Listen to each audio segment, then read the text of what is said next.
જે કોઈ લોકો સામે ફોર્મ ભર્યા છે આપણે સૌ જાણીએ છીએ કે આપણા જ કેટલાક લોકો એને પાછળથી મદદરૂપ થયા છે। જાહેરમાં કહું કે આપણા જ કેટલાક લોકો એ લોકોને પાછળથી મદદરૂપ થયા છે, એમના નામ પણ છે, પણ એમને પણ એમની તાકાતનો અંદાજો આવી રહેવાનો। 10 તારીખે ચૂંટણી થશે ને 11 તારીખે એમને પણ ભાન થશે કે ભાજપની વિરુદ્ધ જઈને એમને શું મળ્યું।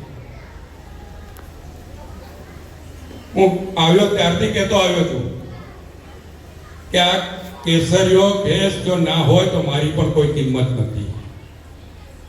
અને જે લોકો પોતાની જાતને કંઈક અલગ સમજીને ગદ્દારી કરવા નીકળ્યા છે, એમને અહીંયાથી ચેલેન્જ છે, એક સીટ જીતાડીને બતાવજો। તમારી